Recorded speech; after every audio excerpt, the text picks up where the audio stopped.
कलंबोली शहर में बनाए गए अवैध झोपड़ों एवं इमारतों पर सिडको के तोड़क दस्ते ने कड़े पुलिस बंदोबस्त के साथ हथौड़ा चलाया। इस तोड़क कार्यवाही में 100 से भी ज्यादा झोपड़े एवं इमारतों पर सिडको के तोड़क दस्ते ने हथौड़ा चलाया और उन्हें जमींदोज किया। लेकिन यहाँ गौर करने वाली बात यह है कि प्रकल्प बाधितों ने जरूरत के लिए जो झोपड़े एवं इमारतें बनवाई, उन्हें तोड़ने में सिडको के अधिकारी नाकाम रहे। उन्हें स्थानीय ग्रामवासियों ने खाली हाथ लौटने पर मजबूर कर दिया, क्योंकि प्रकल्प बाधितों ने जो जरूरत के कारण निर्माण किया था उसे अवैध बताकर तोड़ने आए सिडको के तोड़क दस्ते को कलंबोली ग्राम पंचायत के सरपंच रवींद्र भगत, पंचायत समिति सदस्य गोपाल भगत आदि ने कड़ा विरोध जताया। आतापर्यंत 12.5% विषय हा पूर्णपणे झालेला नाही। हा तो विषय पेंडिंग झालेला आहे, तो पूर्णपणे करावा। त्याच्यानंतर तुम्ही गोष्टी कारवाई करावी।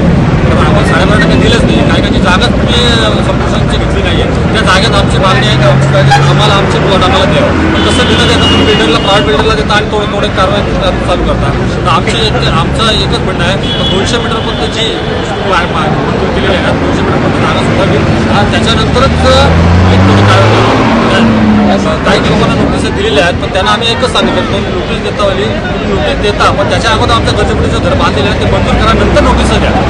पाटील साहेब सांगतात का 2007 पर्यंतची जी घरं आहेत त्या घरांना आम्ही हात लावणार नाही आणि तशी आम्ही तुम्हाला गावी देतो का आम्ही तुम्हाला मंजूर करतो। पण आम्ही त्यांना सांगितलं 2007ची नव्हे तर त्याच्या पुढच्याही आतापर्यंत जी आता घरी ती तुम्ही मंजूर करा, म्हणजे 200 मीटरमध्ये असू दे 500 मीटरमध्ये ती मंजूर करा आणि मंजूर झाल्यानंतर कुठल्या गोष्टीला कारवाई करा असा शब्द दिला आहे। आणि त्यानंतर आता सोमवारी अनिल पाटील साहेब आम्हाला मिटिंगला बोललेलं आहे, त्या मिटिंगमध्ये आम्ही चर्चा करणार आहोत तर काय करावं पुढचं। सिडको अनाधिकृत बांधकाम तोडण्यात आलेली, तर सिडकोने आम्हाला 200 मीटरपर्यंत ते आश्वासन दिलं आहे। तो आसमान जोपर्यंत सिडको पालत नाही, 200 मीटर आसमान कोणतीही घरं असू देत नाही, ते गावांसाठी भले ती कोणाचे गॅरेज असतील, पण ते गावांनी त्यांच्या उदरनिर्वाहासाठी भाड्याने दिले आहेत।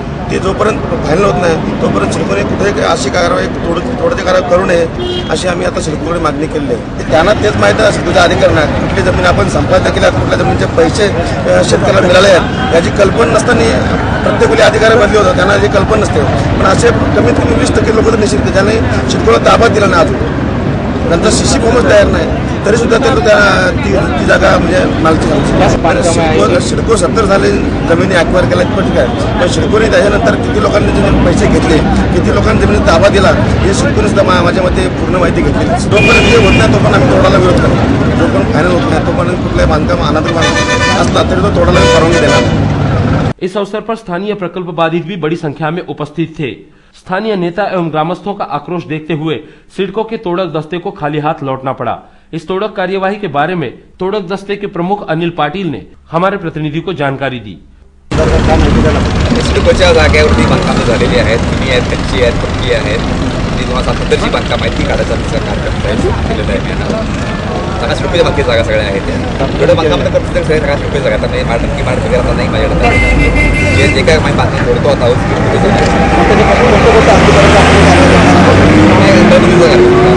गावकऱ्यांचं म्हणणं आहे की आम्हाला प्लॉट वाटप केलेलं नाही, 2007ची बांधकाम आम्ही आम्हाला तो नियम अजून पूर्ण माहिती नाही झालेला, त्या कारवाई झालेली नाही पुढे 2007ची बांधकाम तोडत नाही, 2007ची बांधकाम येत आहेत ती आम्ही तोडणार। कचेरीत आपण प्रचार शंभर त्यानंतर मग काय करणार, पेपर बघून ठेवून टाकतो।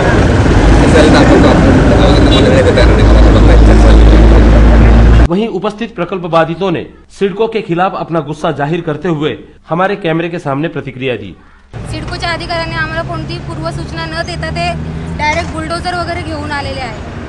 त्यामुळे हे त्यांचं चुकीचं आहे आणि त्यांची नोटीस आमच्याकडे आहे, पूर्णपणे सगळे पेपर डॉक्युमेंट्स आमच्याकडे असून पण त्यांनी न सांगता ते इथे आलेले आहेत। आम्हाला काहीतरी पूर्वसूचना पाहिजे की नको? प्रत्येक बांधकाम हे आधी अनधिकृतच असतं आणि नंतर ते आपण रेग्युलराईज करून घेतो।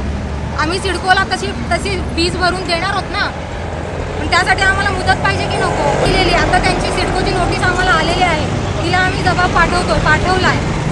आमची स्वतःची जागा आहे आणि सिडको शासनाकडून तसा निर्णय आलेला आहे की 200 मीटरमध्ये ती जागा ती गावठाणामध्ये येते आणि त्या जमिनीमध्ये आपण राहू शकतो। त्या जमिनीमध्ये आम्हाला आमचं बांधकाम करू द्यावं, आमची स्वतःची जमीन असून आम्ही मागे का हटावं?